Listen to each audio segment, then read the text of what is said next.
よく走るためだけのトレーニングなので、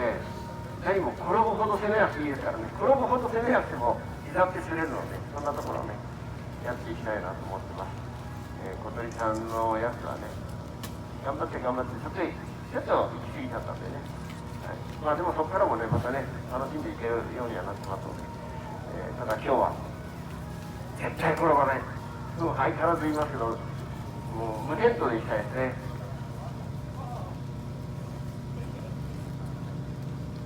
ご来場いただき、ご参加いただきありがとうございます。なんと今回は今まで第1回、第2回が雨だったところ、次晴れということで、一日楽しく走れると思います。皆さん絶対転倒ないように無理せずに、膝すりをマスターしていただければと思います。どうぞよろしくお願いいたします。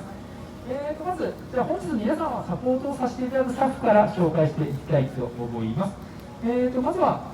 泉の会長、丸山から、ご挨拶させていただきたいと思います。はい、皆さんおはようございます。まだ会長丸山と来ておりますが、後ほど軍曹としてですね、皆さんに厳しく何を厳しくするかっていうのは先ほども言った通り、転ばないようにですからね、転ばないようにするためにちょっと厳しめにいきますが、でも一日終わればね、すっきりと楽しく終わっていきたいと思います。良い一日皆さんよろしくお願いします。それから、私は徳美と申します。皆様のサポートをさせていただきます。よろしくお願いいたします。それから本日、アドバイザーとして、もともと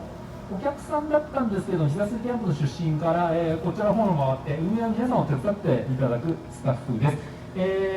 水木さんと八塚さん、よろしくお願いします。はい、よろしくお願いします。2人とももう膝すりに関してはベテランですので、気になることだったら何でもどんどん相談していただければと思います。それから瀬川さんと、高中さん、皆様の受付で誘導はしていただいているスタッフです。よろしくお願いいたします。澤田さんもよろしくお願いいたします。はい、チャレンジ女子アナ2期生ということで、先ほど先にちょっとお話しさせていただきますけど、小鳥ちゃんから、小鳥ちゃんこと高橋レーベラから挨拶をしていただきたいと思います。お願いします。皆さんおはようございます。おはようございます。今年3度目の関西膝すりキャンプ、実はです関西膝キャンプって年2回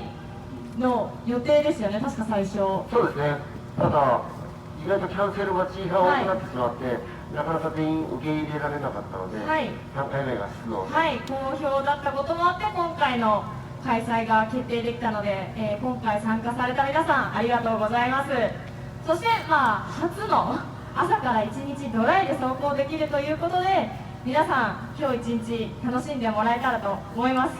私も自分の ZX25R 持ってきたので、